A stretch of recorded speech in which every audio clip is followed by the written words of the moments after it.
Assalamualaikum warahmatullahi wabarakatuh. Sahabat soleh beriman, Mesir adalah salah satu keajaiban dunia kuno yang menarik atensi dari banyak orang di seluruh dunia. Banyak orang yang menuju ke Mesir untuk menyaksikan keajaiban dari arsitektur ini. Keberadaan dari piramida Mesir ternyata tidak hanya menakjubkan bagi orang awam saja, tetapi juga menakjubkan bagi sejarawan dan insinyur modern.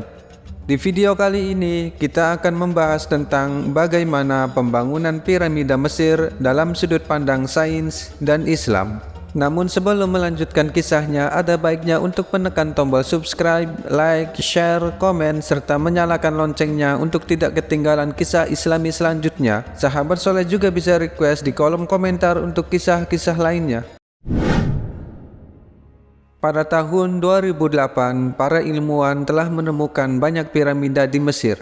Jumlahnya diperkirakan antara 118 sampai 138 piramida, mulai dari yang berukuran kecil, sedang, ataupun yang sangat besar. Piramida Agung Giza adalah piramida terbesar dari kesemuanya. Lebar piramida ini adalah 230 meter dan tingginya 146 meter.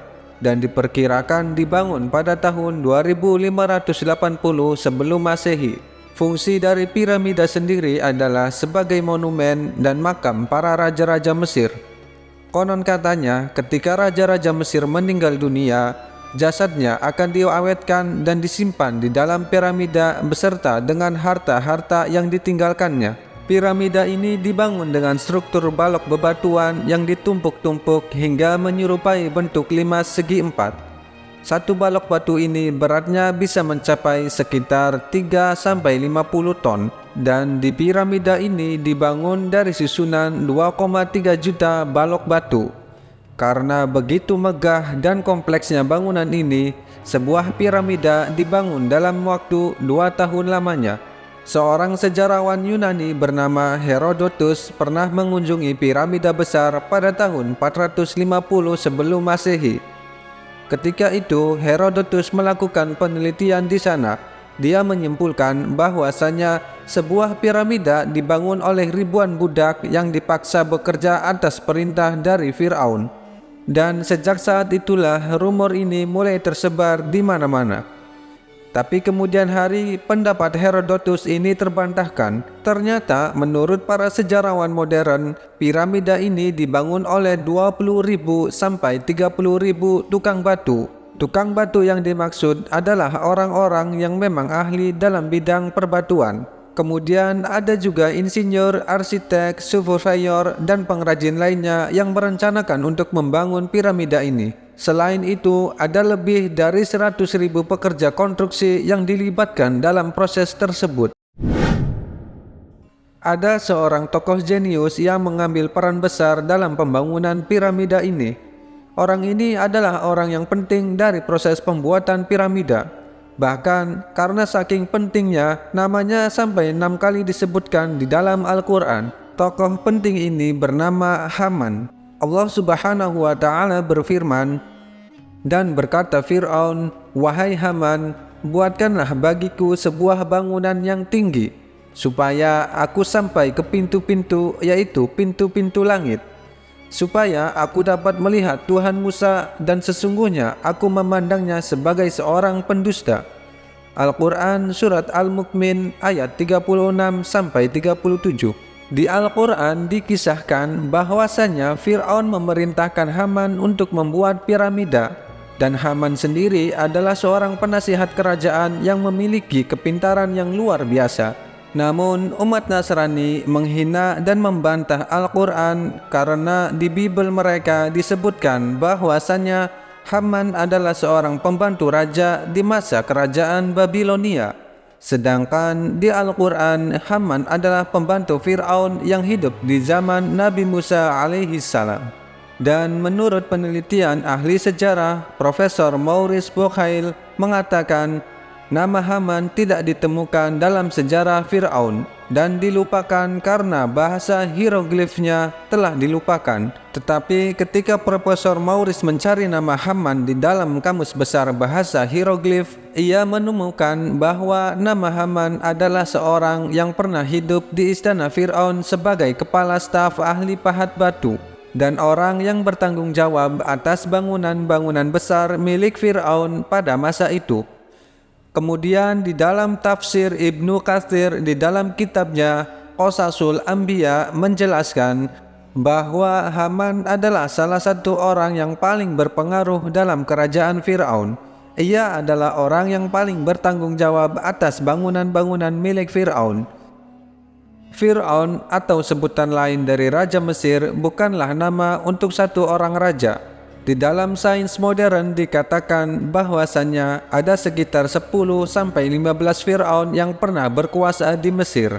Adapun nama Fir'aun yang hidup sejaman dengan Nabi Musa adalah Al-Walid bin Mushab bin Ar-Royan yang berasal dari Bani Amalek, atau dengan nama lain dia disebut dengan Ramses II. Sejauh ini, nama Ramses II sering diidentifikasikan sebagai Fir'aun yang hidup sejaman dengan Musa alaihi salam. Dia adalah wujud Fir'aun terkuat dan terkejam sepanjang sejarah. Ramses II berkuasa selama 66 tahun, menjadikan dia sebagai Fir'aun yang paling lama berkuasa di Mesir. Kembali lagi dengan pembahasan bagaimana caranya membangun sebuah piramida yang besar itu. Padahal teknologi di zaman dahulu tidaklah secanggih saat ini. Ajaibnya, sebelum para ahli sejarawan modern melakukan penelitian, Al-Quran jauh-jauh hari sudah menjelaskan tentang bagaimana caranya piramida Mesir ini dibangun.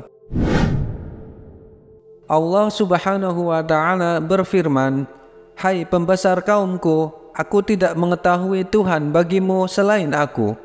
Maka bakarlah wahai Haman untukku tanah liat, kemudian buatkanlah untukku bangunan yang tinggi, supaya aku dapat naik melihat Tuhan Musa. Dan sesungguhnya aku benar-benar yakin bahwa dia termasuk orang-orang pendusta."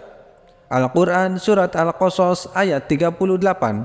Al-Quran jauh-jauh hari sudah menjelaskan bagaimana balok-balok batu yang beratnya sampai 50 ton itu disusun hingga jadi piramida. Para sejarawan dan peneliti sibuk mencari tahu bagaimana orang zaman dahulu membuat piramida. Tetapi penjelasan tersebut sudah ada di dalam Al-Quran. Tanah liat atau lumpur itu dikumpulkan lalu dibawa sedikit demi sedikit.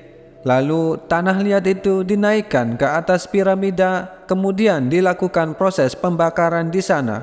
Maka jadilah balok-balok batu yang bobotnya sampai 50 ton. Bahkan ada seorang sejarawan dulu yang berpendapat balok-balok batu itu diangkat naik ke atas piramida oleh hewan-hewan besar seperti gajah atau kereta kerbau. Dan ada juga yang berpendapat yang membuat piramida adalah manusia-manusia raksasa yang hidup pada masa lalu. Bukankah terdengar aneh? Padahal pendapat ini berasal dari seorang yang sangat terpelajar. Maha besar Allah. Al-Quran bisa lebih sains dan logis dalam menjelaskan bagaimana piramida itu dibangun. Ilmuwan modern bernama Profesor Joseph Davidovich melakukan penelitian tentang bagaimana piramida Giza Mesir ini dibangun. Dia menemukan sebuah jejak reaksi cepat batu itu terbuat dari lumpur atau tanah liat.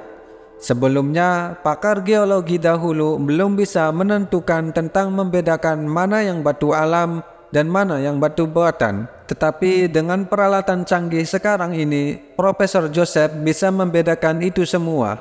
Maka terungkaplah bagaimana sebenarnya batu piramida itu dibuat. Dan itu sesuai apa yang telah difirmankan Allah Subhanahu wa Ta'ala di Al-Quran sejak 1400 tahun yang lalu.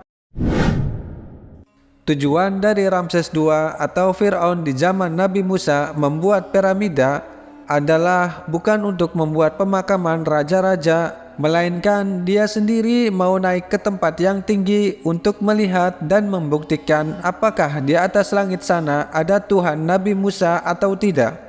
Fir'aun sendiri itu dikelilingi oleh orang-orang yang zenius dan pintar.